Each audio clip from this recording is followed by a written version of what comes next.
Kiwi? Kiwi? That's a fruit. You can't that's a slang word? What's going on in Australia? You are Locked On Fantasy Basketball, your daily podcast on fantasy.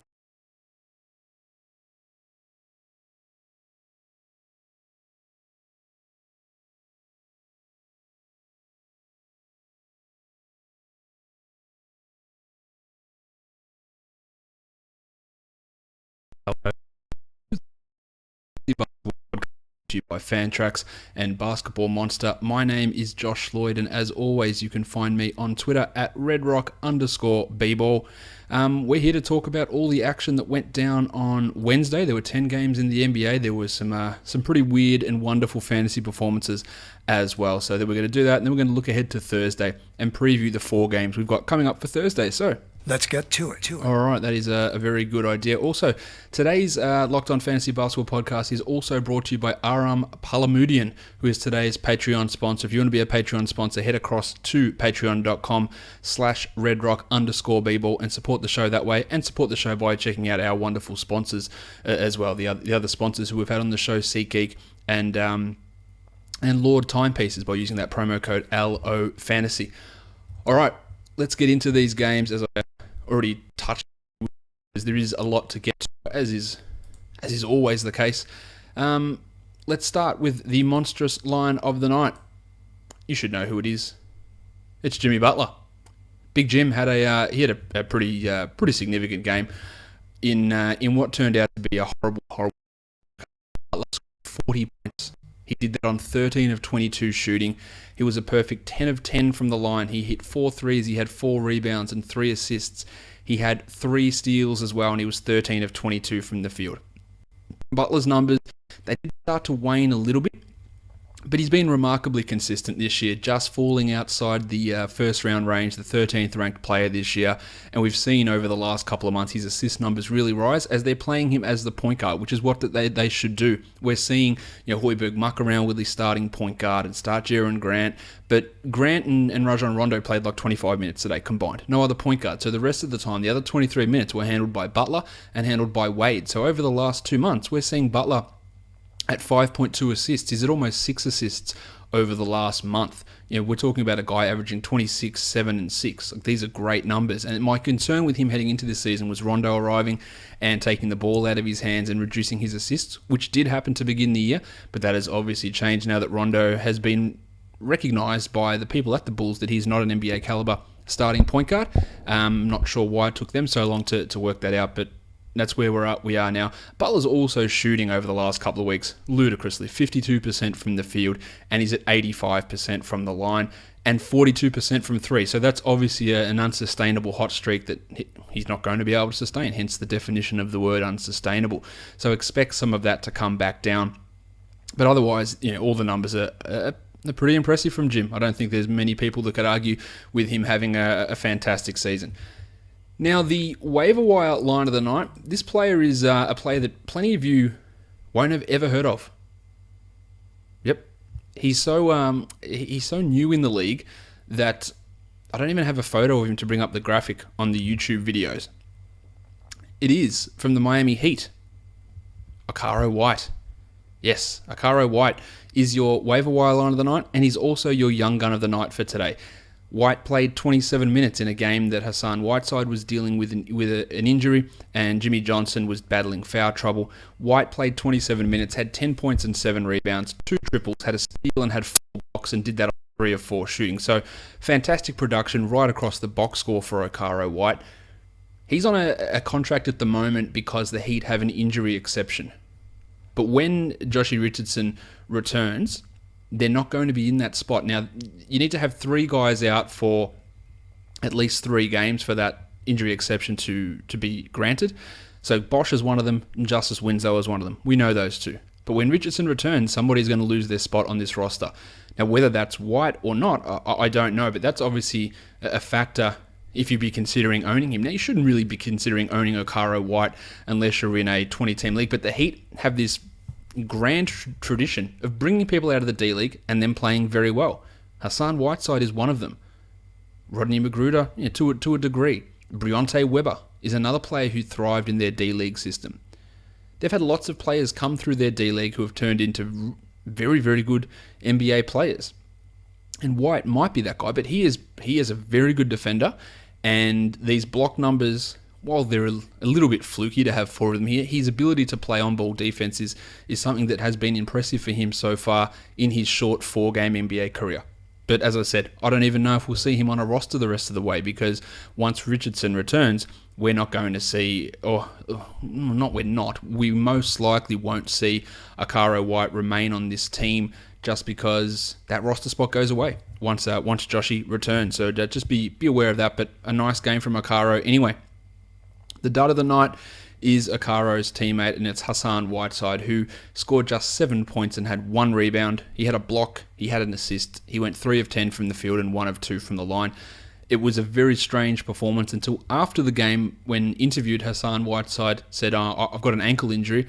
I probably shouldn't have played this game at all, but I did, and yeah, that was the reason why he sat out down the stretch. He wasn't benched, according to him, and yeah, that's why he was so limited. Maybe that's true, maybe it's not. I would have to assume that it is, but he has been a disappointment, especially of late, Whiteside. Now, for the year, he's still averaging 17 and 14 with 2 blocks on 55% shooting, which are good numbers. They're very good numbers. But what's happened to him is the block numbers have gone down from 3.7 to 2. That's a massive, massive dip. And yes, his offense has risen up from 14 to 17 points. His rebounding's gone from 12 to 14, so they're all increases. But those block numbers, which is what was his main appeal, has come down. The fact that he's also shooting worse from the free throw line than what he did last year after seemingly fixing it for 3 months.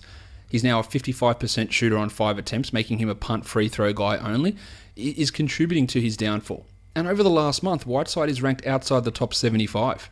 In the last 2 weeks, he's ranked outside the top 120, averaging 13 and 10 and just 0.8 blocks a game on 51% shooting.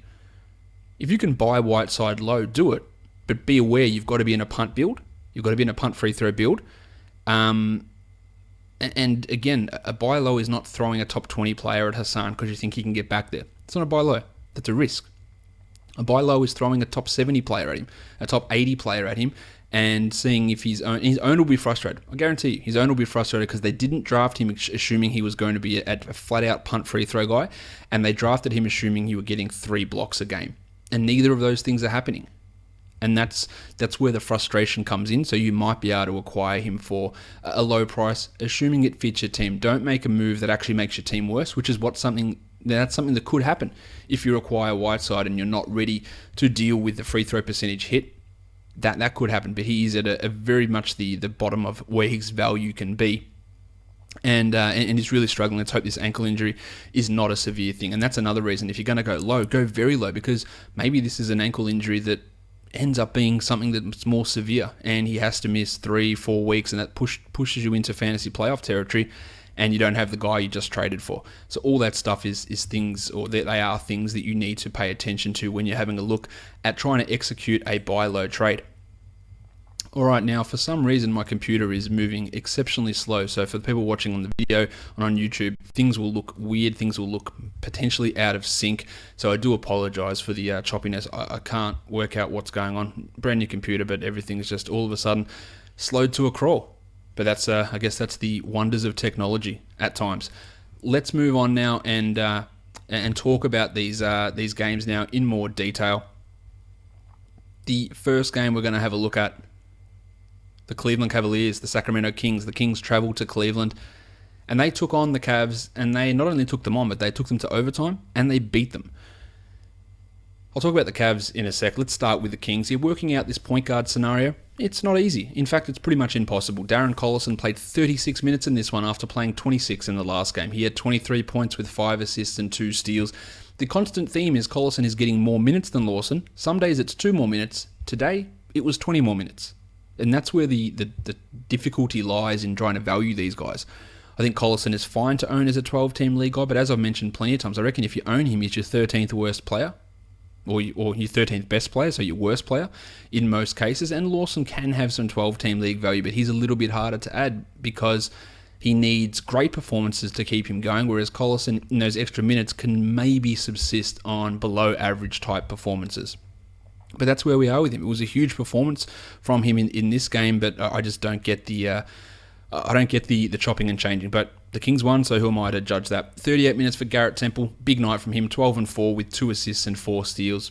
He's absolutely fine to own, especially for his steals ability. No concern. He's not going to be a guy that smashes through the top 100 or anything like that, but yeah, he's fine. He's replacing Rudy Gay. And Boogie had 28, 11 and 9 with 3 steals and a block. Some couple of changes to the Kings rotation here. Costa Koufos and Anthony Tolliver both under 20 minutes, and that enabled Willie Cauley-Stein to play 26 minutes. 8 and 10 with a steal and a block. I've had a few people mention to me, do I go and add Cauley-Stein? The answer to that is almost universally no. Yeah, in 16, 18 team leagues, you might look at Cauley-Stein and go, okay, let's make the ad and let's go from there. But I don't see it in 12 team leagues. He's going to have to take the minutes. Koufos starts, but Koufos is going to play. Barnes is going to play. Caspi's going to play when he comes back. Tolliver's going to play. And Cauley-Stein is just not that good of a fantasy player or real-life NBA player for me to go and look at adding him. Aaron Aflalo hit 4 triples in his 40 minutes for 14 points, and Malachi Richardson was great again. 12 points on 6 shots for Malachi in 14 minutes and did a lot of that damage early. He's a fair distance off being a 12-team league guy, and I'm not sure his fantasy profile is all that fantastic. But he's getting regular rotation minutes. He's ahead of Ben McLemore. So he's a guy that you need to have a look at in your 20-team formats. For the Cavs, remember this talk in the preseason? Now, LeBron's going to ease right off. He's won his championship with Cleveland. Mission accomplished. He's going to give everything to Kyrie. He's going to take a back seat. He's going to cut his minutes right down. I had some people tell me, I wouldn't be surprised if he plays 30 minutes a night and takes the foot right off. LeBron James is leading the NBA in minutes per game this year. He played 45 minutes in this game. He played 46 against the Pelicans the other day. There's no easing off of anything. He told Ty Lue apparently on the broadcast, well, this was on the broadcast, they said this, that he wants to average 38 minutes a game this year. So he needs to go up. He needs to play more to get to this average. So this narrative that I feel like someone dreamt up and then people started running with it. No, LeBron won. He's easing off. He's doing all this to Kyrie. It was never true. Now, there is risk associated with LeBron. And to be honest, there's risk associated with almost any player at this point once you head to late March about guys having selective days off. There's maybe 4 or 5 teams who will be battling for a spot in the playoffs that won't be able to afford that. Everyone else, I think you're going to have it, especially when you head to April. But in late March, I think nearly every other team is going to be at risk of that. So I don't look at LeBron if I'm acquiring him and go, oh shit, I can't get LeBron because he's going to rest all the way down the stretch. Like, the guy's playing as many minutes as he has ever, really. And yeah, he probably does have to rest. But to me, it's not going to be more prevalent than what it is for numerous other teams. Other teams will do it as well. It'll be a similar scenario. Now, there'll be a couple of teams who don't, but it won't be the majority, I don't believe. Kyle Korver hit 4 triples, actually on LeBron, back-to-back triple-doubles for LeBron, and the Cavs still lost. 2 steals and a block there. Kyle Korver had 12 points. All of those came from threes, but he played 34 minutes. Good night, but not a great night, and nothing that makes me say, yeah, look, I've changed my stance, you need to get him. Well, Iman Shumpert had a very impressive night. 16 points with 4 triples. He had 2 steals and 2 assists. Shumpert is shooting the ball at a crazily high level at the moment. So when you look at his when you have a look at his recent ranks, they're like top 30 over the last 2 weeks because he's shooting 57% from the field, which is never going to be able to continue. But for now, the steals, the threes, the decent efficiency, he's worth a look in 12-team leagues without saying I'm dropping someone of brilliant value.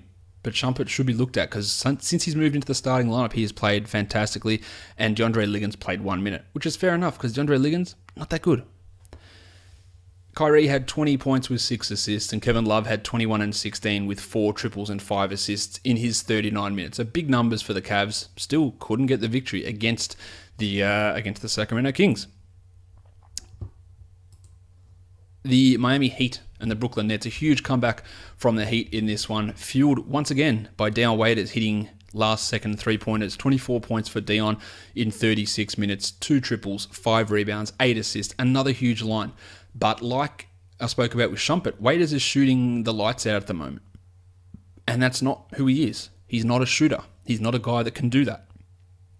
So, add him. But once Richardson comes back, once Tyler Johnson comes back, A, he won't be able to play these minutes, B, he won't get this many shots, and C, the shots won't fall. So his value will torpedo fairly quickly. But for now, you add him and you roll with him and you see what happens and you keep running it out there until those guys return. Goran Dragic had 17, 9, and 9 with 2 steals. Big performance there. And Wayne Ellington, against his former team, had 22 points in 36 minutes, hit 4 triples, didn't do a huge amount else, and that's basically the description for Wayne Ellington. Scores occasionally and doesn't do much else. Leave him for the deeper formats, while Will Reed had 14 and 4 with Whiteside struggling. Jimmy Johnson, not a great game from Jim, 19 minutes for Jim, 18 points with 2 rebounds, still had the 3 steals, and he was limited by foul trouble. In fact, he fouled out in those 19 minutes, so that's what was really restricting his ability to put up stats. So, yeah, some people will consider dropping him, which I can understand. I wouldn't just yet, because the last 3 games have been 2 where he just couldn't shoot it, and in this one he battled foul trouble. But I'm not overly panicky about James, but it's something you obviously have to monitor. For the Nets, lots of online wankery about Karis LeVert at the moment. Yeah, he had a ridiculous move on Wayne Ellington. I don't even know what Wayne Ellington was trying to do on that move as he slid right across the entire court trying to guard him. People seem to think that those moves are like the most embarrassing, or the guy should be. I just don't see it at all. I just don't see it as something that you should be embarrassed about, or it was good, but I don't see it as something terrible. Maybe I'm the one that's the odd one out here, but it was a good move from LeVert. But 12 points, 4 assists, 26 minutes. Now I like LeVert. I love LeVert. I like LeVert probably more than anyone, but I think expecting him to have a 30-minute plus role for the rest of the season is going to be tough. I don't see Kenny Atkinson doing that. He doesn't do it with anyone outside of Lopez and Lin. They're the only players who've really been able to get to that level all year.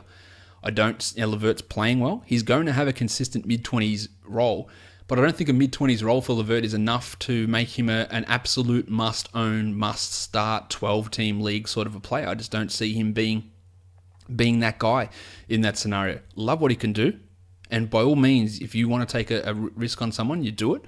But I'd rather have Dion Waiters for the short term and use that spot for a short term situation rather than have LeVert and play him 23, 24 minutes and provide middling numbers without too much excitement, because I just don't see him getting 30 plus. And if he does, I think the 30 plus comes mid-March. And that might be great for you, but you also might be holding on to someone who's not producing enough to be a player to get you to that spot where you are playing competitive games in mid-March.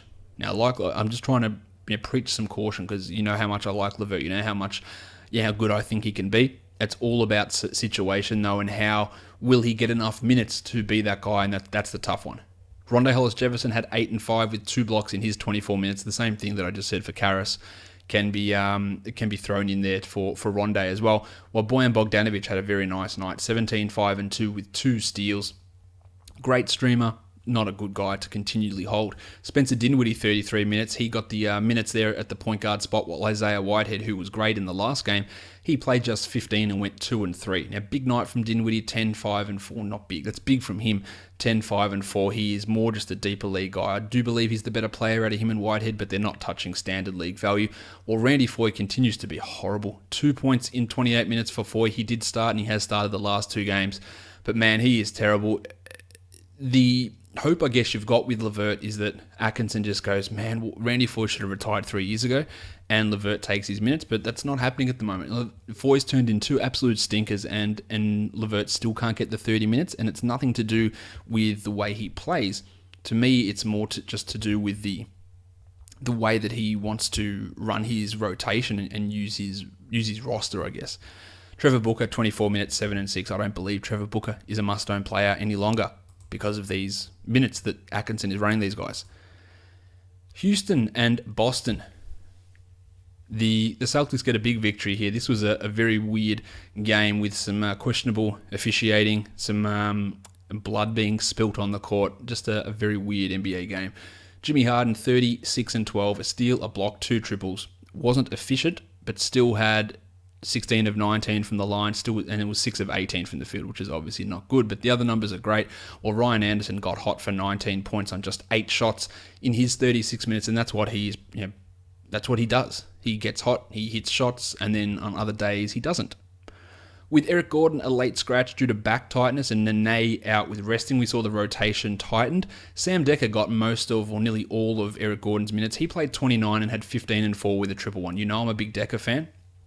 And in a situation where Gordon was out long term, then Decker would be a player who's going to have, he'd probably have 12-team league value. I just don't see him being, he's going to be the 7th man, maybe the 8th man moving forward. And it's going to be 22 minutes, 23 minutes, and it's not going to be enough to sustain standard league value. But I do like Decker moving forward. He's probably 2 years away from starting once Ryan Anderson completely breaks down. But that's where he moves into the starting lineup there. I don't think it happens next year, but I think he's going to be a useful fantasy player. Pat Bev wasn't a great night, 3 points with 8 assists and 2 steals. While with Nene out, the table Montrezl Harrell was back in business. 25 minutes for Harrell, 11, 2, and 3 after he played 3 minutes in the last game. And Clint Capella had 12 and 7 with 2 blocks in 20 minutes. So it's still confusing trying to get your head around what D'Antoni does with the centers. Capella's a guy that you own in punt free throw scenarios. Harrell is really tough to own in any standard league, despite how well he played when Capella was out. For the Celtics, let's talk about Isaiah Thomas because he was ridiculous again. 38 points, 5 rebounds, 9 assists, 1 steal, 4 triples on 56% shooting. And I know I keep saying it and people keep pointing it out to me that I keep saying he's going to regress. And they keep saying, you keep saying that, Josh, and it's not happening. It's been a month and it's not happening. And I go, I know that. But the dude over the last month has a 66% true shooting percentage. He's got a 35% usage rate. These are numbers that are crazy. If you go search that on Basketball Reference, which players were able to do that for a season, you get a list of 9 blokes that were able to do that for a season. The player out of that group that played the most minutes was Cody Clark. And do you know Cody Clark? He played last season for the Boston Celtics. He played 6 minutes. And that was the most out of those 9 players who could get true shooting of 66 and usage of 34 and above. The 9 players who have ever done that for a season, the most minutes they've ever played is 6. Isaiah Thomas obviously plays way more than that. So either he is going to have the best shooting season of all time if he continues on this realm, or he's going to drop off. I know which one I'll be banking on. And he's been brilliant. He's the number 3 player over the last month. No problem with that. But the dude claims to be 5'9". He's not. He's smaller. 5'9" guards or 5'7" guards can't shoot at this high an efficiency for 3 more months. I can't believe that that's going to happen. And he's proved me wrong for the last month. But I will stick it out with statistical relevance over these last couple of months. And I do believe that he falls from number 3 down to 15 or 20 or 25 around that zone as he starts to shoot 45%, 44%, 43% instead of shooting at the ridiculous number that he's currently going at, which is bumping his numbers, his scoring, his threes, his percentages through the roof. You love what he does with free throws, though, at 95% with a huge volume. He is fantastic in that category, and he's been great this year. But I just throw all this out there so that we don't get carried away and look at him and say, well, Isaiah Thomas is a top 5 player from here on out. Al Horford was great, 20 points, 3 rebounds, doesn't get rebounds at all, 9 assists, 3 steals and 2 blocks, but helps in the other areas, obviously. While Jay Crowder's really cranking it up of late, 23 and 10 with 4 assists for Big J. Marcus Smart moved to the bench so Jaylen Brown could start. Brown played 13 minutes. He had 2 points, whereas Smart had 7-1. No, he didn't. He had 7, 4, and 6 with 3 steals in his 31 minutes. So it was just a bit of a change of preference. Brad Stevens says it wasn't to do with Marcus Smart's pissy attitude on the bench the other day. So do we take that at face value? Who knows? But regardless, Smart's value is exactly what it is. Jonas Jerebko also started in place of Amir Johnson. Johnson played just the 10 minutes, while Jerebko had 7 and 7 with a block and a 3 in his 23 minutes. I like Jerebko as a player, but I just can't see any of these guys, Jerebko, Johnson, Olynyk, getting enough minutes to be useful enough for us to consider as guys to grab. Great for 16, 18 team league scenarios, but they're just not going to play enough, and that's how Brad Stevens runs things. We've got enough history to recognize that. The Oklahoma City Thunder and the New Orleans Pelicans. Steve Adams, 32 minutes for Steve. Since his return from concussion, he has blocked 8 shots in 2 games. Another 4 blocks here, 20 points, 11 rebounds, and a steal. And this is a guy that I reckon mid-December I was talking about. He's been a bit of a disappointment. He was blocking 0.9 shots per game, and now he just blocks shots like they're going out of fashion. A really weird turnaround after I pointed that out, but big numbers from Steve. He looks like he could be a top 50 guy from the rest of the way here. Vic Oladipo had 15, 4, and 2 with a pair of steals and a pair of blocks, while Russ Westbrook had a triple-double, 27, 10, 27, 12, and 10, and 4 triples, but the field goal percentage, 7 of 22. You know that it's always going to be a fairly significant negative for Russ. The Stash brothers, Enes Kanter, he double-doubled. Now, only played the 21 minutes after getting 27, 28, 29 most of these other games, but still a 17 and 11 night from Enes is obviously useful. It's more than useful. It's fantastic. And he looks relatively secure in his production and his value. Andre Robertson also chimed in with some blocks. He had 3 in this game. I don't think there's any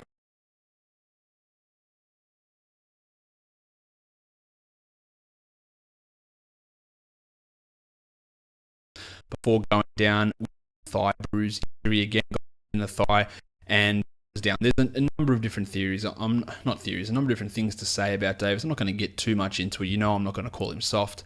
But you have to think that this is Pelicans medical staff related. Have to. Because what other team has a player go down this often? What other team has players have knee surgeries? 2 players have knee surgeries in.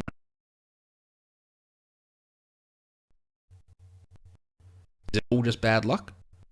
I can't see it possibly all just being bad luck. Some of this Davis stuff is obviously, and I think he's going to have to miss some time here to get this thing to heal properly. And he's hugely frustrating. Buy low. His owners will be tearing their hair out. He's missed parts of 6 of the last 7 games. They will be killing him. They will be over it, and they'll be just like, I just want this dude off my team because I can't deal with it anymore. Buy low. No, send Kyle Lowry. Send DeMar DeRozan. They're the and it's a risk.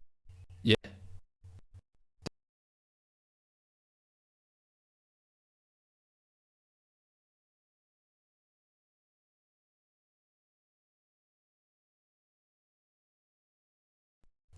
Terrence Jones starting, so Alvin Gentry. He's with Terrence Jones. Last game, 36 points, 3 blocks, 3 threes. This game, 12 and 4 in 27 minutes.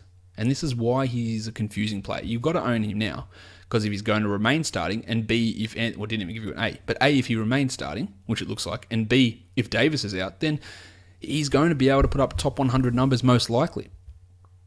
But just don't expect that big explosion we saw from him against the Cavs. Like that's the fluke. This is the reality for Teza. 12 and 4 in 27 minutes. For some reason, Alvin Gentry reanimated Omer Ashik, played him 4 minutes out of nowhere, put up 0 points, got dunked on, and let's hope this is it. We never see Omer Ashik on an NBA court again. He has no business being on a court at all. Dante Cunningham had 7 and 6 off the bench. Well, Etuan Moore got red hot. He hit his first 6 shots, I believe, finished on 6 of 9 for 18 and 8 with a steal, a block, and 2 triples. But there's just too many of these guards. There's Moore, there's Bud Hield, there's Langston Galloway, there's Tyreek Evans. There's not enough minutes for one of them to really stand out, and they're not good enough to really stand out. Bud Hield is still over-owned. 5 points for him in 23 minutes, while Tyreek, I'd say, is under-owned. 14, 5, and 9 for Tyreek in his 22 minutes. That is value enough, even in limited minutes, to be owned in all formats. While Drew Holiday, 14, 2, and 8 with 4 steals, backing up his huge performance with the Cavs. Didn't quite get the same level that he had there, but still some pretty nice numbers from Big Drew. The Philadelphia 76ers, they took on the Milwaukee Bucks, and they beat them at home without Joel Embiid, without Julie Local, which is probably a positive.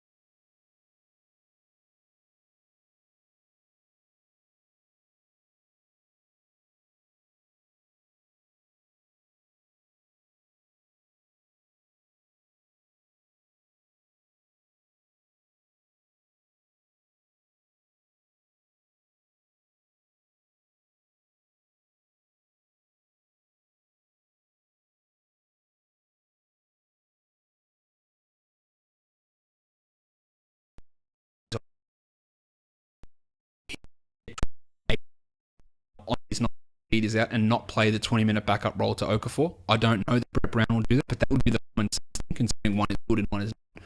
So I would think that would happen. That's going to give him great value. But when he goes back to 20 minutes a night, then his value does dip just a little bit, but you have to own him at this point. Bob Cove as well, 15. No, he didn't have 15. Sorry, 11 and 5. Bob Cove, 2 steals.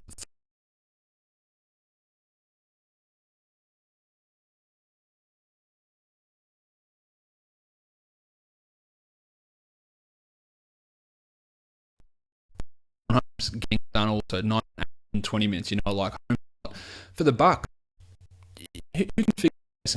Seriously, nobody is the answer, because now Greg Monroe plays 30 minutes and was great. 28 and 9, 2 assists and a steal, and you shouldn't be shocked that he was great, because he's actually been great all year. And to be honest, he's never really been bad. I think that we get this thought process in it. Oh, Greg Monroe is terrible. No, that's why they're benching him. You can't play Greg Monroe. Yeah, he has limitations.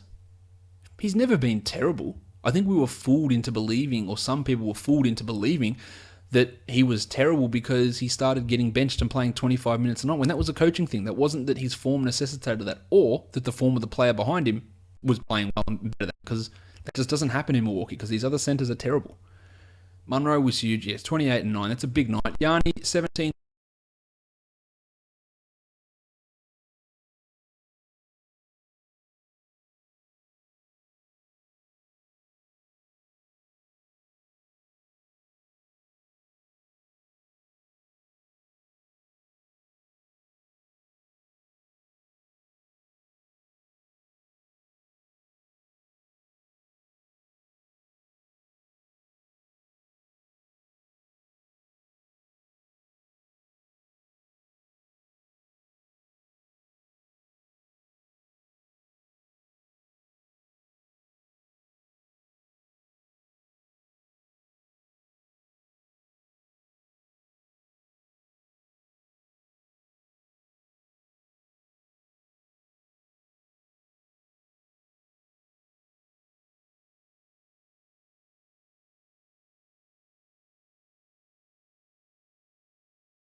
He was at like 40%, but this is the game that he's 13, 4 and 6, 2 threes, 2 steals, 3 blocks, and hit 57% of his shots from the field. So he was a really good buy low target if you were able to achieve it, and now this is potentially the turn back around. Zaza Pachulia only played 13 minutes because James Michael McAdoo played 20. Yep. 8 and 7 for McAdoo with 2 blocks, while Pachulia had 2 and 4. He'd been putting up good numbers, Pachulia, so I would be okay with, if you did grab him, just holding to see what goes on there. While Steph had 28 points with 6 assists, and Kevin Durant 33, 5 and 2 with 4 blocks, and his block numbers have been outrageous this season. For the Hornets, Kemba Walker 26, 3 and 8 in 38 minutes. Wasn't efficient, but some really good counting stats there. Nick Batum actually went 50% from the field, which has been a rarity. 16, 6 and 8 for Batum with 2 triples. There was no Cody Zeller, and there was no Jeremy Lamb, who they said was active and will be available to play. And then later on they said he will be active and not expected to play. And then he didn't play. So just a whole lot of oddness coming from the Charlotte camp. With him out, Michael Kidd-Gilchrist still played 35 minutes, 15 and 9 with 2 blocks and a steal. He's been playing very well lately, Kidd-Gilchrist, but his upside is limited, and I don't believe that he is a must-own guy. Whereas Bellinelli had 14 points in his 25 minutes. Good night from Marv as well, 14 and 5 with 2 steals there for Marvin Williams. Yeah, no problem with owning him in 12-teamers. As always is the case when Cody Zeller misses, Spencer Hawes steps up. 10, 13, and 5 for Spencer. A block, a 3, and he produces. So whenever you hear Zeller's out, Hawes is the guy to grab it. It's not Hibbert. It's always going to be Hawes. I don't know if Zeller is missing too much more time, but if he is, Spencer's the guy that you need to grab. Whereas Hibbert played 17 minutes and had 6 and 4, and he's really just past it at this point in the NBA. Just can't move. The Toronto Raptors and the Memphis Grizzlies. Big win for the Grizzlies here. The Raptors losing again on the road. Kyle Lowry, huge night, but big minutes. And again, that worries me as we head into this February section. Big minutes for Lowry, 40 minutes.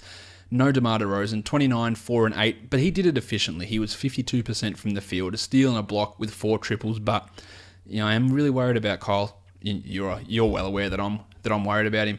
There was a change to the starting lineup. Pat Patterson started the first half. Dwayne Casey couldn't help himself, though. He started Jared Sullinger in the second half, and both guys were terrible. 3 points to Patterson, 0 points to Sullinger. They combined to go 1 of 13 from the field, with Patterson hitting that only shot. Just horrible stuff from both those guys. Neither of them are 12-team leaguers. Bebe and Jonas Valanciunas outplayed them comfortably. 26 minutes for JV, 6 and 12 with a block, while Bebe had a steal, a block, and 8 and 8. Bebe is fine to own in 12-team leagues. He's getting some blocks, he's getting some boards, he's got a high field goal percentage. You do worry at times that he's not going to be consistent, but his numbers are fine at the moment. I just do worry about what they do with Sullinger and Patterson, but I would say that Bebe has outplayed Sullinger so far, and wouldn't be shocked if he kept a roll over him moving forward.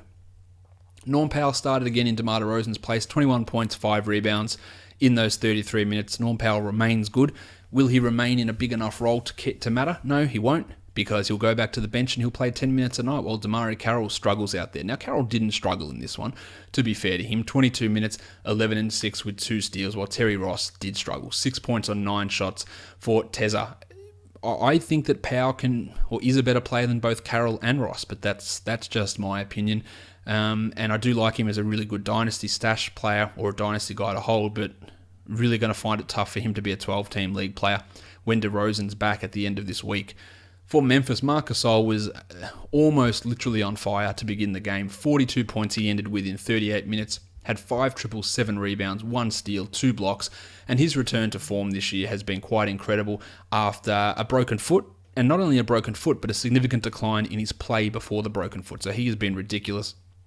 Mike Conley was not ridiculous, 4 of 16 for 11 points in 36 minutes, while Tone Allen threw back and gave us a double-double, 15 and 11 with 2 blocks for Tone in 35 minutes. He's just as likely to play 24 in the next game when Chandler Parsons is back, and that's that puts Allen back to being that steal specialist type of player. Jimmy Ennis started with Parsons out 37 minutes, but didn't do a lot, and he hasn't been able to recapture the same sort of form that he had to begin the year when Parsons missed all that time.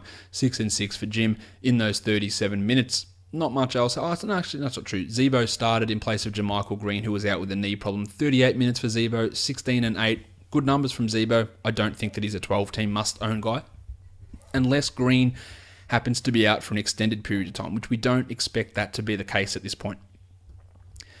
The Atlanta Hawks and the Chicago Bulls. Now, I could talk about the Bulls for a while, but I suggest if you want to hear some discussion on the Bulls, go and check out Locked On Bulls with Sean Hyken and Cody Westerland.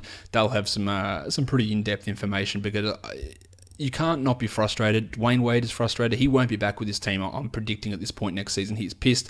He doesn't want to be there. With the way they're playing, he said that form and record is going to be a big factor as to whether he picks up his player option. I don't think he's back there next year.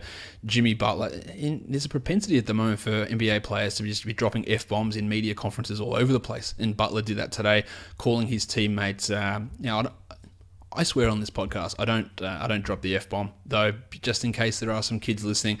But Jim Butler calling his teammates to the media MFers. Yeah, there's some problems in Chicago. I'll start with the Atlanta Hawks, though, because they're the team that won with a huge comeback. Dennis Schroeder, 24, 2 and 9 with 4 triples. A good night from him. Dwighty Howard doubled 16 and 12. Paul Millsap, 21 and 6. Tabo had 18. And Tabo against the Bulls, he turns into Kevin Durant. He just lights him up, scores at will. 18 points with 3 triples for Tabo and a steal.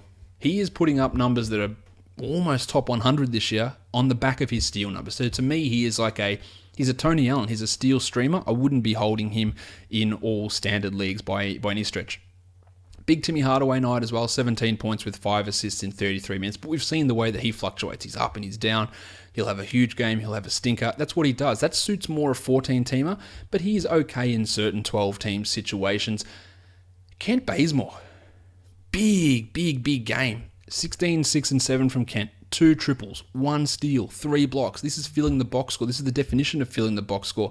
You're being right across the entire, contributing in every category. And that's exactly what Bazemore did. He's actually a top 75 player over the last 2 weeks, and he's been horrendous to start the year. He's a top 150 guy on the season because he's been dreadful for most of the season. But the way that he has picked up his play, and we know that he can do this, just not consistently, no worries owning him. You'll be frustrated, but picking a guy up the waiver wire and then having him shit the bed, you don't feel as bad about wasting, you don't feel like, oh shit, I wasted an 8th round pick on this guy, I've got to hold him. You go, I just got this guy for nothing. It doesn't work out, let's move on. But he's putting up some good numbers now. For the Bulls, Jim Butler, I talked about him already. Dwayne Wade scored 33, and no other player, aside from Dougie McDermott's 10 points, got in double digits. Dwayne had 33, 5 and 2 with 2 steals and a block, while McDermott had 10 points in 23 minutes. And looking over the box score, it's so ugly. Michael Carter-Williams from starter to DMP CD. Jaron Grant, 5 points in 19 minutes. There's obviously no reason to add him. Rajon Rondo, 10 minutes for 3 points with 3 assists. Still owned in 56% of leagues. I don't know why. Nick Mirotic, terrible. 18 minutes for Mirotic. He's owned in too many leagues. I wouldn't be owning him in 12-team leagues, despite how good I think he can be. And Taj Gibson, I wouldn't own him in 10s. I probably wouldn't own him in 12. 6 and 10 for Taj in 28 minutes. Robin Lopez, he's ranked outside the top 140 this year. I don't think there's any need to consider him a must-hold guy. Chris Felicio continually outplays him. Now, I wouldn't be adding Felicio, but I would be looking at my roster and evaluating and saying, well, do I need Lopez? Can I stream in guys to help me in those stats where he helps me, which is not very many at the moment, to be honest. He's struggling a lot. Felicio, I wouldn't be shocked if at some point Højbjerg, or maybe I would, because Højbjerg seems a little gutless at times and is a piss-poor communicator. But I wouldn't be surprised if they just say, well, Felicio's a better player. Let's just stick with him. And that would then make him a standard league guy, but he's not there just yet. Overall, just an absolutely embarrassing and horrific loss for the Bulls. Terrible, terrible stuff. Let's move on to the Knicks and the Mavericks. Big win for the Mavericks here at home against the New York Knicks. Courtney Lee with a big game. 23 and 6 in 38 minutes for Lee. Did it on 9 of 13 shooting. I don't believe that Courtney Lee is able to continue that sort of usage or that sort of scoring or that sort of shooting. He's been a good three-point shooter. He just doesn't get many shots or enough shots to be useful enough for most leagues. Melo, after all this talk again coming out that they offered to trade him for Kevin Love. If the Cavs did that, man, they might as well just pack it in.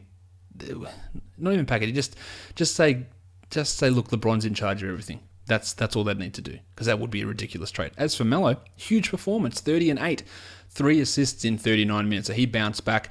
And don't look now, but maybe we've got some backup center consistency. 3 games in a row, Bill Hernangomez playing minutes and playing well.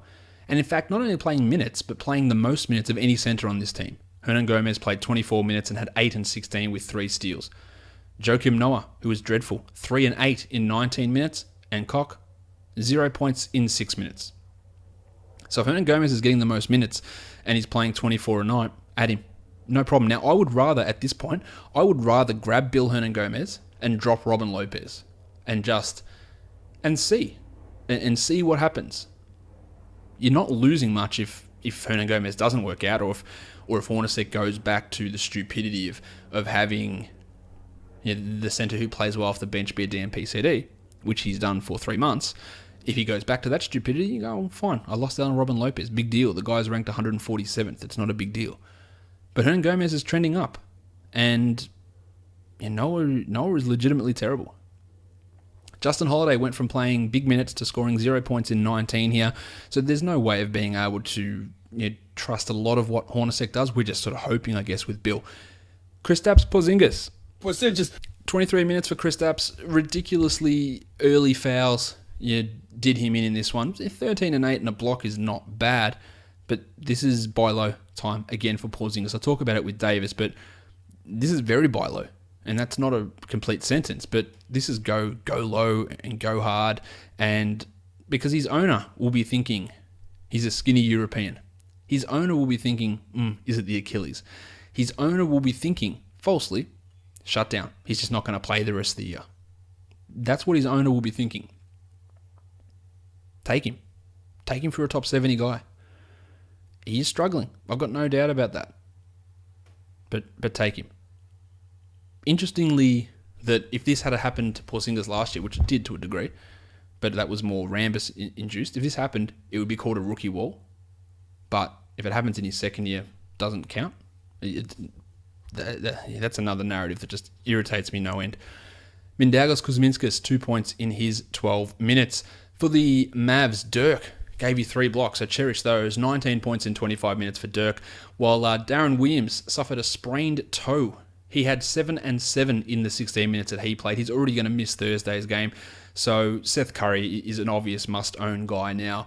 He probably was anyway with Barea out till after the All-Star break and Wes Matthews out, and now Darren Williams is out. There's just no guards left on this team, so Seth's going to have to play a lot of minutes, handle the ball a lot, and take a lot of shots. He had a usage of 31% in this game, Seth. 20 points with 5 rebounds and 3 steals in those 34 minutes. Got to be owned everywhere. As for Darren, let's just hold it. If he misses one more game, I'm not really concerned. He's been really good. Wes Matthews is going to miss again tomorrow. Now, this is again, when I say these things, I don't say them to pick on someone who might have mentioned it to me. But someone said to me today, "Do I drop Wes Matthews?" I said, "No, I don't think you should necessarily drop Wes Matthews." Like, oh yeah, but he's out. Like, I know he's out. He's missing one game. And I highlight that because these moves will get made in someone's league, that Wes Matthews will get dropped. Now, Wes Matthews isn't a great pickup. He's not a fantastic ad, but he's worth scooping if he falls onto your waiver wire, if he's missing one more game. Now, this was before the Darren Williams situation, so obviously Seth needs to be added now. There's just no guards around.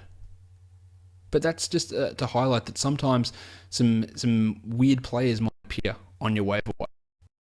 Dorian Smith, 31 minutes for Finney Smith, 8-5, while Andrew Bogut returned.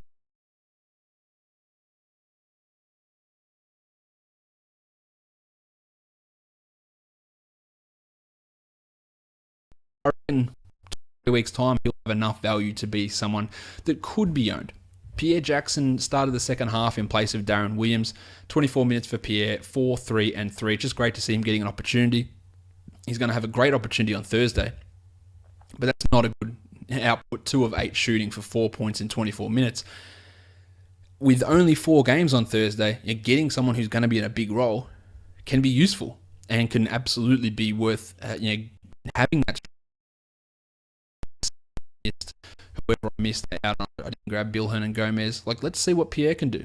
Even if it's a game, does that one game give me an extra category win which pushes me into the playoffs? All that stuff's a possibility. The last game of the night, the Los Angeles Lakers and the Portland Trail Blazers. Blazers get the victory. Jordy Clarkson played 35 minutes and had 22 points. This is with D'Angelo Russell out, of course. But he didn't start, nor did Lou Williams. In fact, Jose Calderon got the start. He was scoreless in his 15 minutes as Luke Walton continues to run that let's not disrupt our starting lineup and put whatever crap we can put in there at any time. The starters weren't great. In fact, the lottery picks on this team weren't great. Brandon Ingram, 0 points in 19 minutes. Julius Randle, 8, 5, and 1 in 20 minutes. And he had a great matchup against Portland. Tim Mozgov, 0 and 5 in 14 minutes. Lou Deng, 4 points in 26 minutes. There was a lot of crap going on, but there were some big performances. I talked about Clarko already, and Lou Williams really got it going. 31, 4, and 5 with 3 steals for Lou, 6 triples. He's scoring at a huge rate this year. Did have that dip, but he's a solid guy to own, no doubt about it. What about Ivica Zubats? 28 minutes for Zubats, 12 and 10, 2 assists and 3 blocks. It's never about production for him. It's about sticking on the court and getting the minutes. Now, I could make the argument that he's a better player than Tariq Black at the moment. I could make a flimsy argument that he's a better player than Tim Mozgov. But he's close to it. Now, whether Luke Walton believes in that, I don't know. The last time that Zubats came out and had a big game, he played 4 minutes the following game, or 5 minutes. So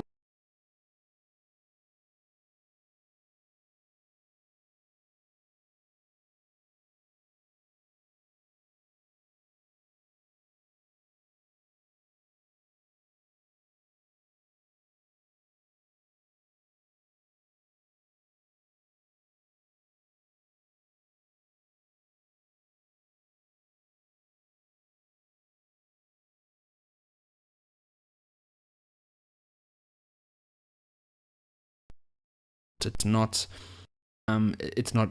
ability, it's not anything like that. It's coaching philosophy, it's coaching thought process, it's coaching how do we play these young guys? Can we give them these minutes over the established veterans? And at this point, those coaches haven't seemed to go that route. CJ McCollum was efficient again for the Blazers, 24 points on 16 shots, while Dame Lillard had 24, 4 and 2. So big nights from those guys, while Mason Plumlee was a monster, 19, and he's always going to be a monster against the Lakers, 19 and 13 with 2 steals and a block. Mo Harkless was out with that calf injury, so Evan Turner once again started. Wasn't a good night from Turner, 11, 3 and 3. That's solid, but I think he's more of a streaming 12-teamer. Al-Farouq Aminu remained on the bench, and it looks like he's going to remain on the bench for the foreseeable future. He played 38 minutes the last game off the bench, but just 28 in this one. 2, 6, and 3. Not saying that he's a must-own guy anymore.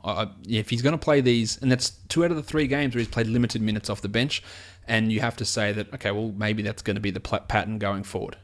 Noah Vonleh started, was decent. 8 and 10 for Vonleh. That's 20-team leagues, but it's probably more than we've ever seen from Vonleh at any point in his career. He's been a real disappointment so far in his 2.5 NBA seasons, and I don't have huge faith in him. But this was a nice performance from him here. Alan Crabb had 12 points in his 28 minutes. All right, that is all of the action done from, what day? From Wednesday. I'm going to take a quick break, and then we're going to be back to preview all 4 games that are coming up on Thursday for DFS.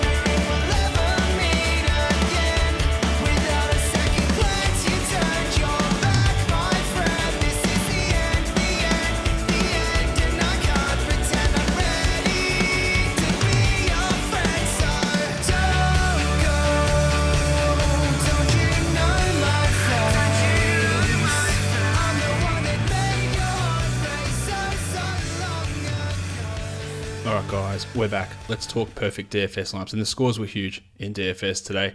On FanDuel, Isaiah Thomas 56.5 and Kyle Lowry 49.8.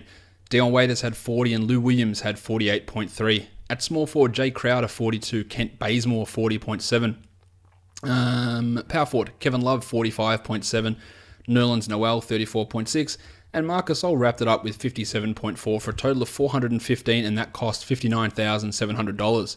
On DraftKings, Isaiah Thomas 60.25, Etwan Moore 36, LeBron 64.75, Spencer Hawes 36.75, Marc Gasol 61.25, Lou Williams 52, Jay Crowder 45, and Steve Adams 45.75 for a total of $403.75, and that cost $50,000. Shout out to all listeners to this podcast who cashed in today. A few people messaged me and had some pretty decent winnings, so congratulations to you guys for getting some nice DFS money coming your way.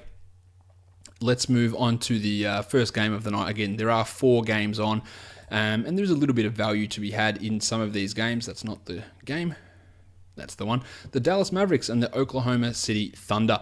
The Thunder are favored by 7 points, and the total is 201.5. I already mentioned before, Darren Williams is out, Wes Matthews is out, Dirk Nowitzki is out for Dallas. So we're going to have a starting lineup that probably looks like Pierre Jackson, Seth Curry, Dorian Finney-Smith, Harrison Barnes, and Andrew Bogut would be my guess. Obviously not a strong starting lineup, so that spread might push out a little bit, and the Thunder could really give it to them in this game. But it opens up some value for some of these players. Let's start with point guard. Pierre Jackson is a minimum salary player, and he's a minimum salary player for good reason.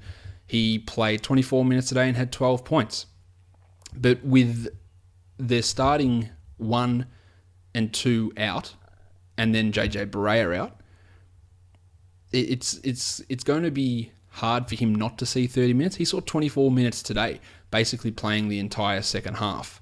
So, Pierre Jackson is a really good option. But he wasn't productive today. But at that sort of salary, he doesn't need to be all that productive. At $3,000 on DraftKings, I think his ownership's going to be real high as well, by the way.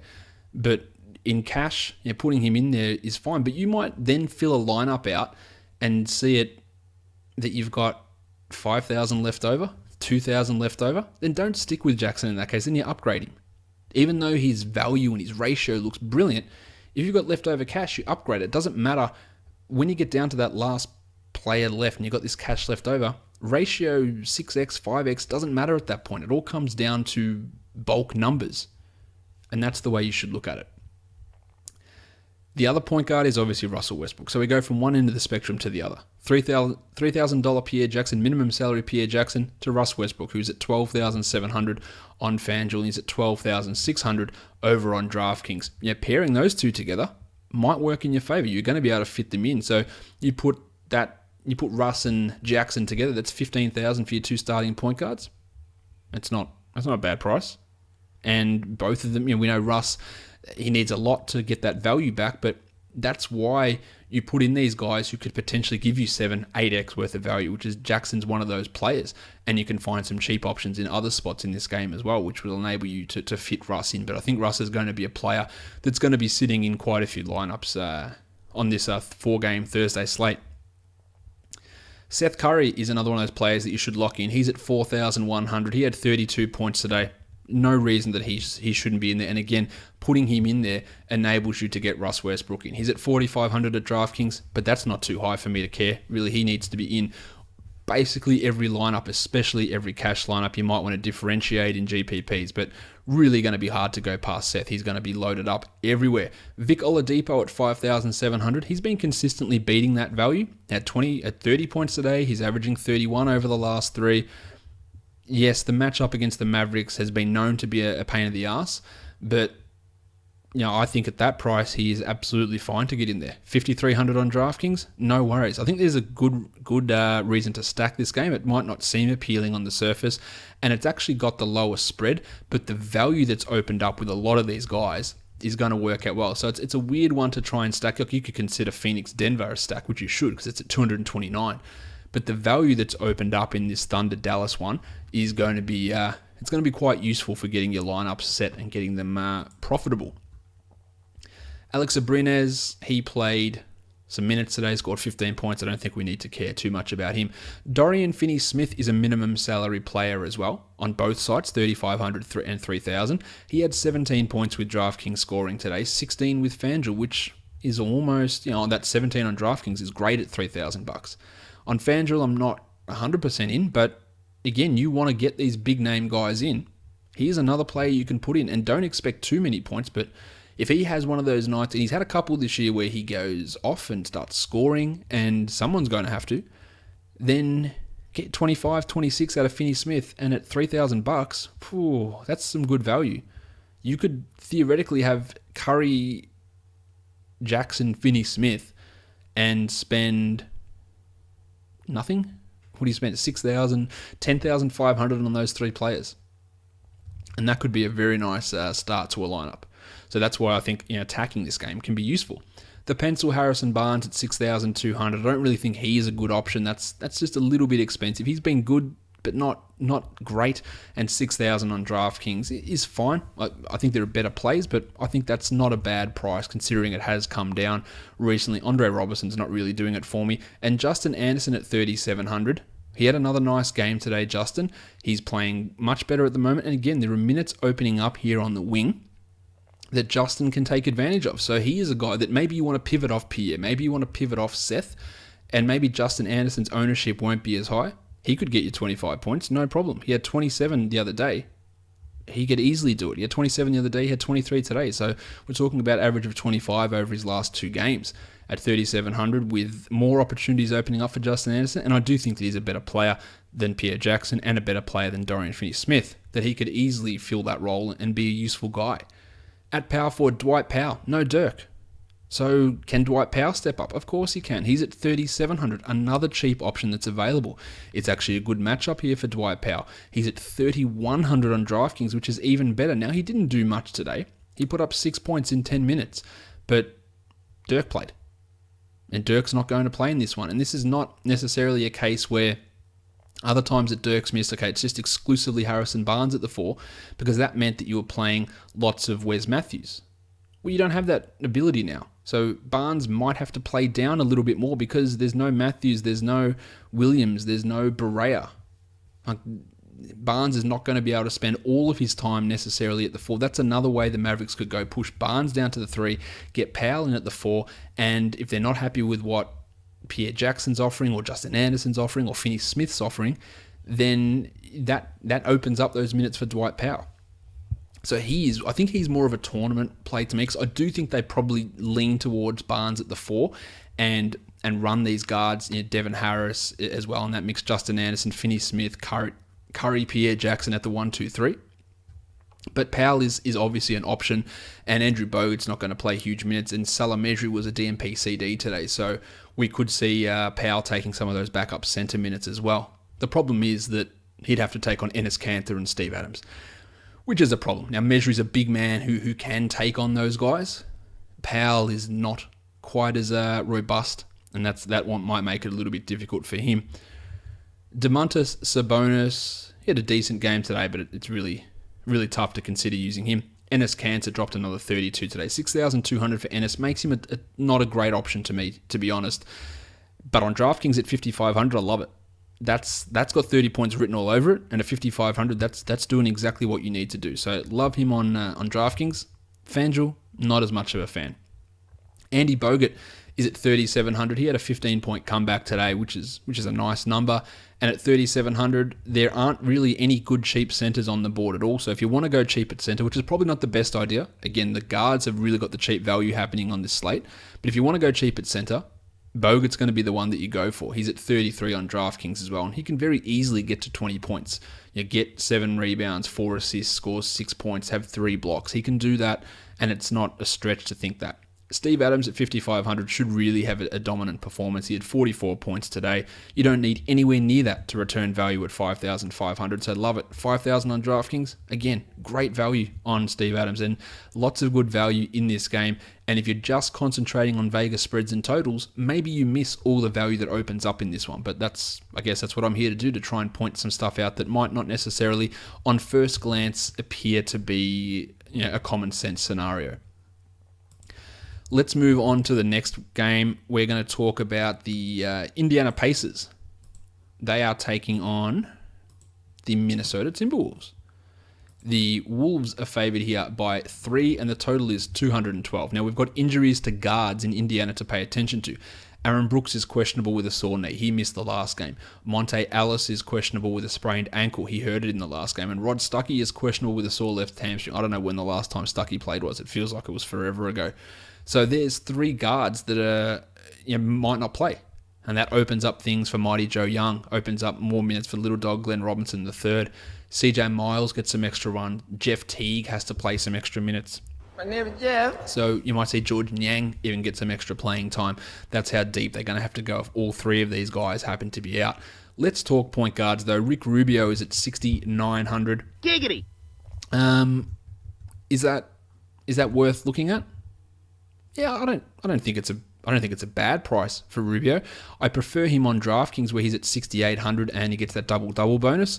He could really wreak some havoc against this Pacers team, who has had defensive issues all season. He's averaging 35 points over the last 5, so 6,800.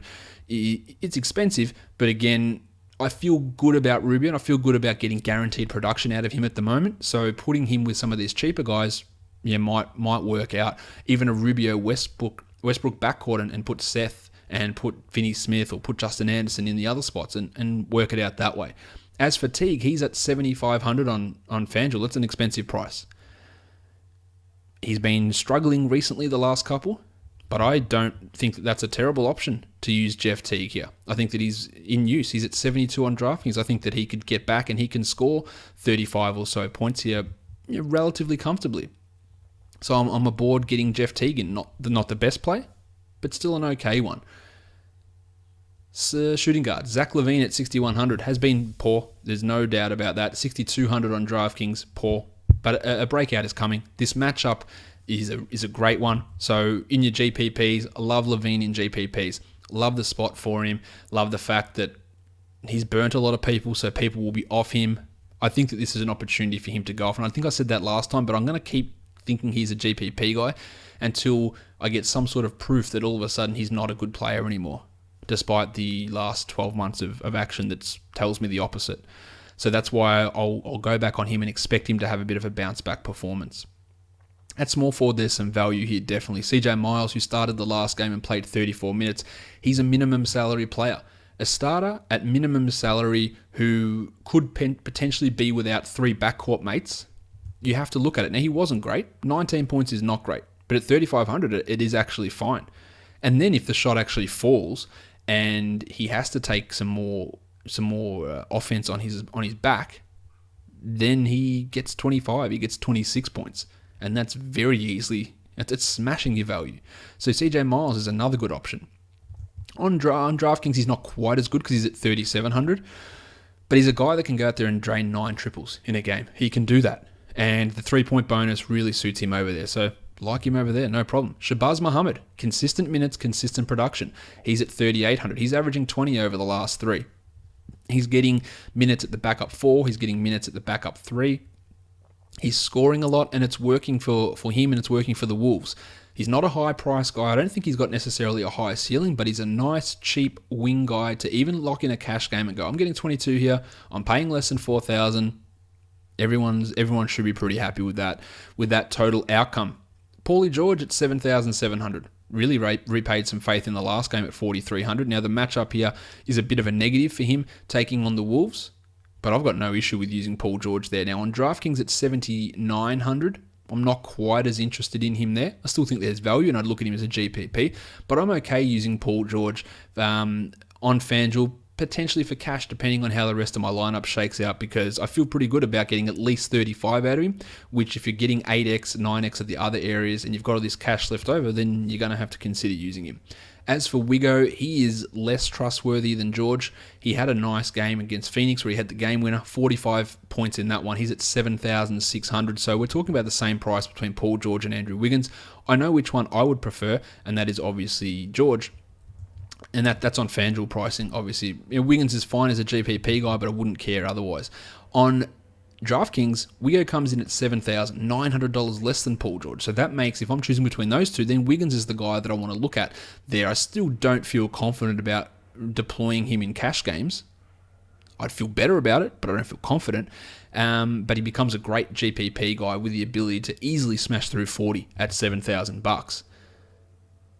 Power forwards. Actually, Glenn Robinson III is the other one that we look at. Minimum salary, gets a bump if all those guys happens to be out. If they happen to be in, then he's not worth looking at. Power forwards, Gorgie Dieng, got back in business in the last game. The salary is not high, it's 5,600. I feel pretty confident about using Dieng.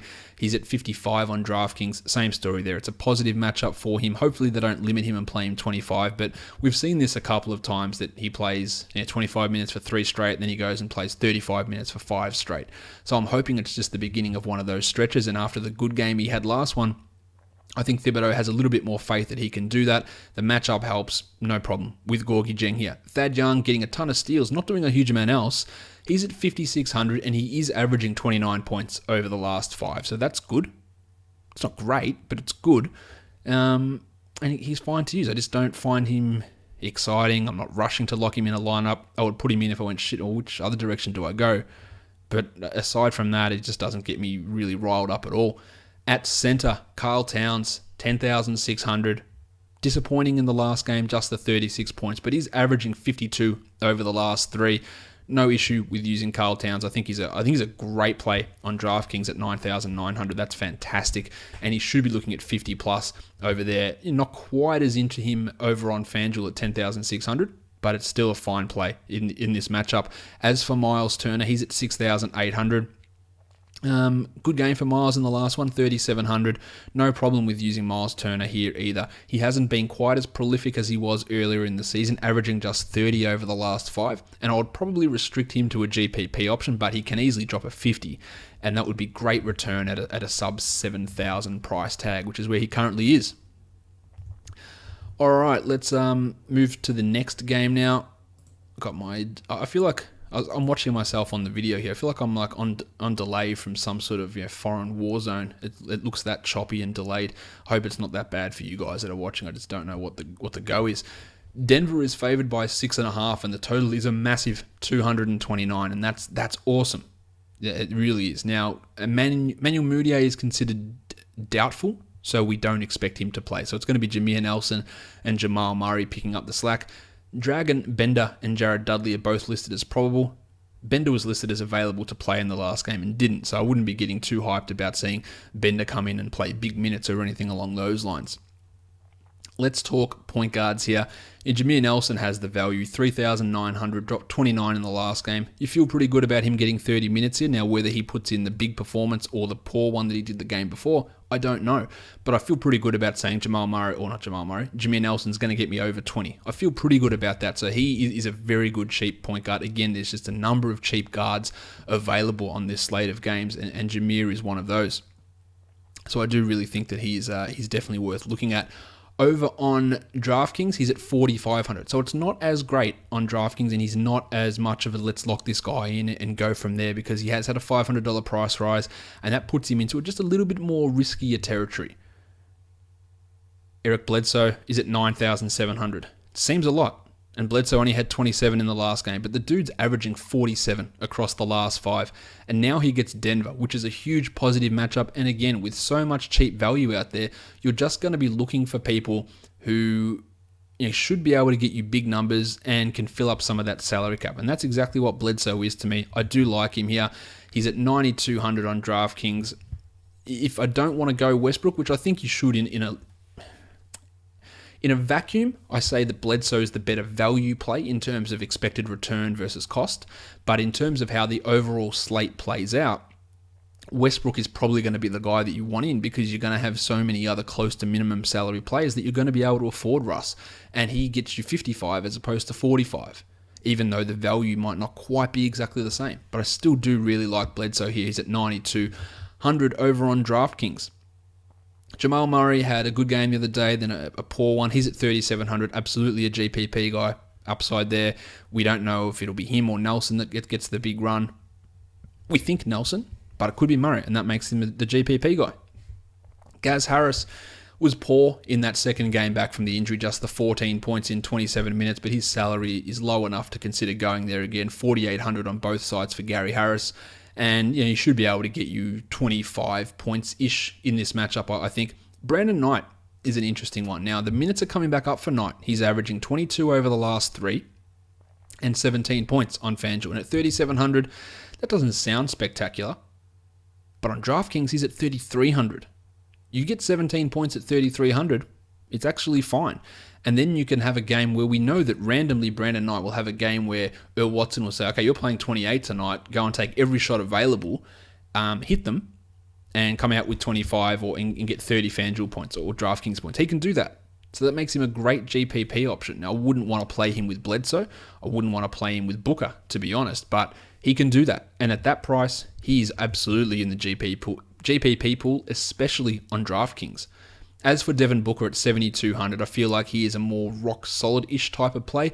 He hasn't been giving us $7,200 worth of value.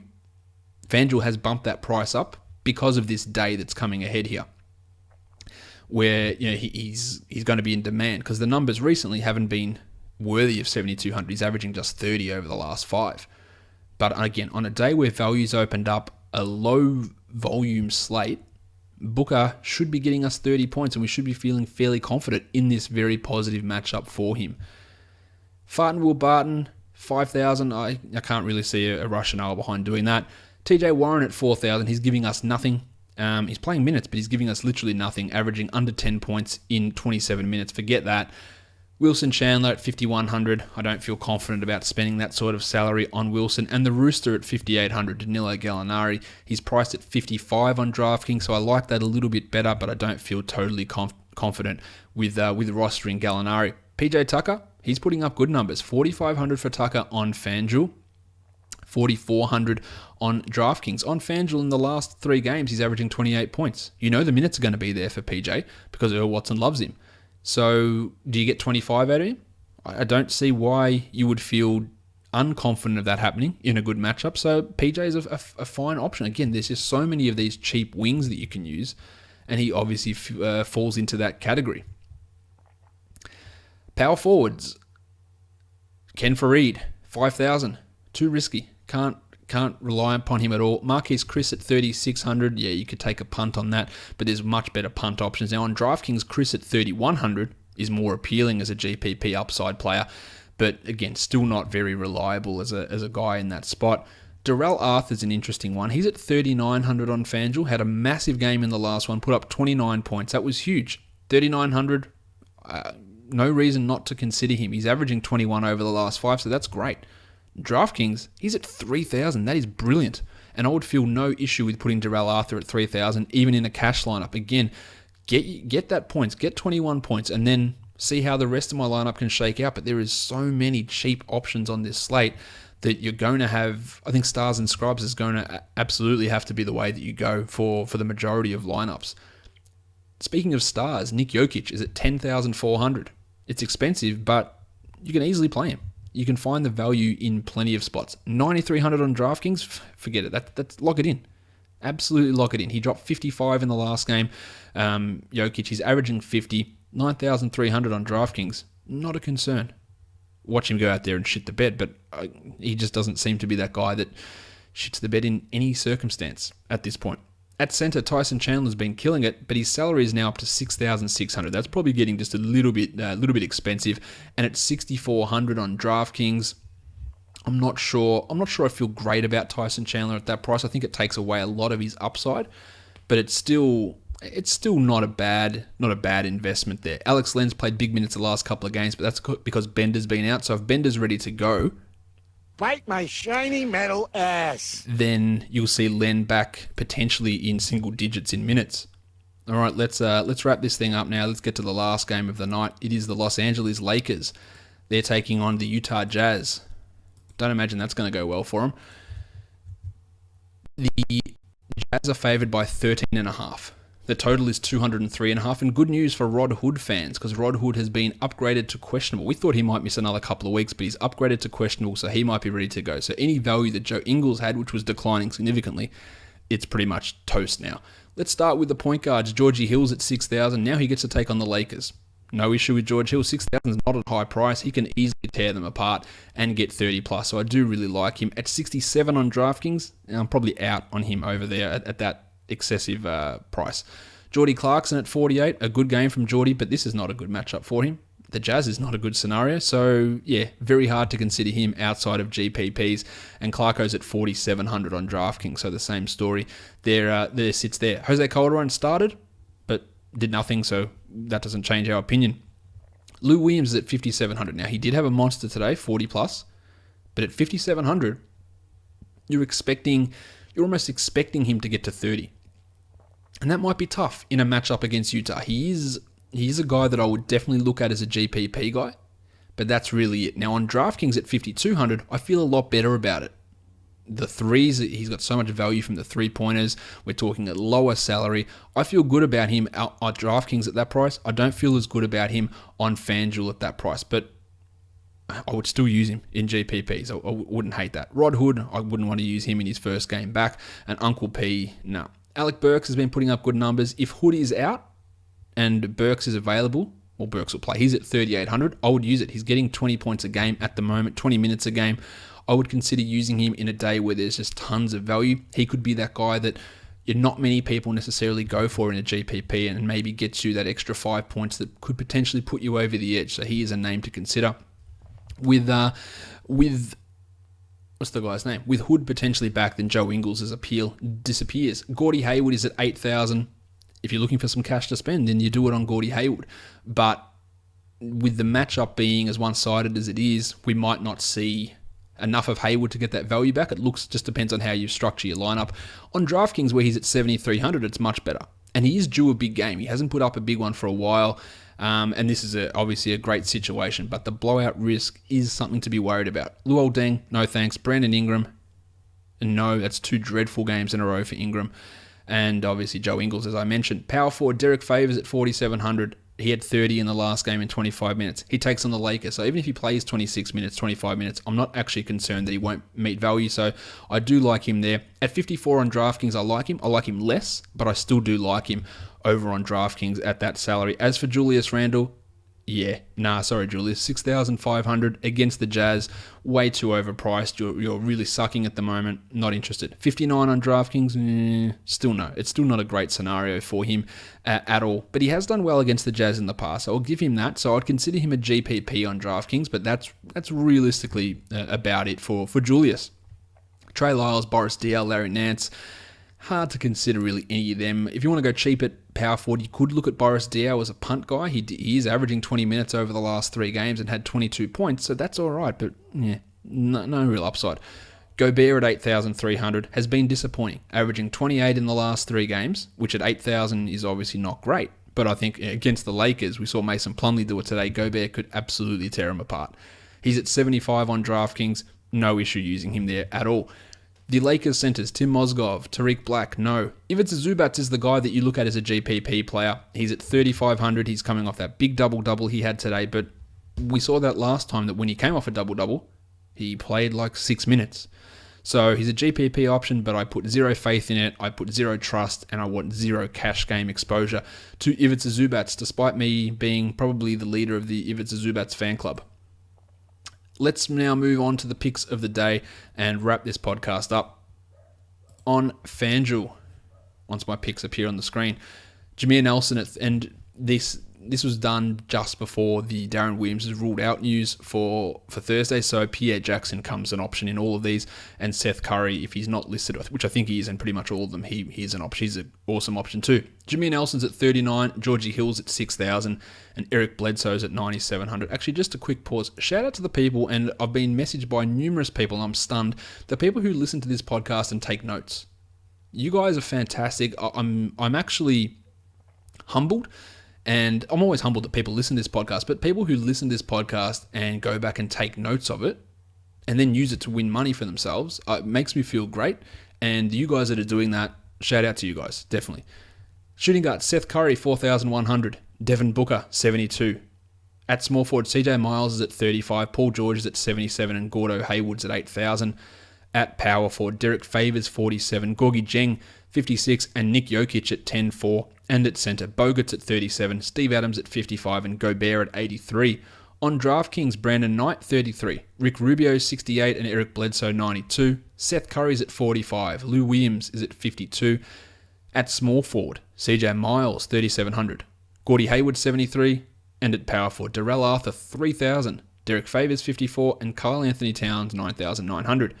At centre, Steven Adams, 5,000. Enes Kanter, 55. And Nikola Jokic, 9,300. Let's talk about the Aussie sites now. On Moneyball, Jameer Nelson, 4,000. Georgie Hill, 56. And Eric Bledsoe, 91. At shooting guard, Gaz Harris, 42. Zach LaVine, 58. At small forward, CJ Miles, 35. Gordon Hayward, 75. At power forward, Derek Favors, 43. Gorgie Jeng, 59. And at centre, Andy Bogut, 35. Steve Adams, 58. And Gobert at 8,600. On Draft Stars, Jameer Nelson, 7,250. Seth Curry, 8,050. Eric Bledsoe, 15,650. Shooting guard, Shabazz Muhammad, 5,000. Devin Booker, 11,950, sorry. And Gordie Hayward, 14,750. Small forward, CJ Miles, 7,250. Gaz Harris, 95. And Paul George, 15,850. Power forward, Darrell Arthur, 5,000. And Nikola Jokic, 13,450. And at centre, Tyson Chandler, 9,500. And Rudy Gobert, 14,450. I look forward to seeing the All-Star reserves announced tomorrow. I look forward to seeing these games. I hope we'll see how wrong my reserves are. I reckon there'll be 3 picks wrong in my reserves. Again, I wasn't picking to say what I think they'll pick. I was picking to say what I believe would be the best reserves. I think 3 of them will be different. Jokic is not getting in. I'm aware of that. Embiid might not get in, and I can see Hayward not getting in from Utah, and a guy like Clay getting in, which is not someone that I had picked in that team. All right, we're done. Follow me on Twitter at redrock_bball. That's it. Thank you so much for listening, everyone. See ya.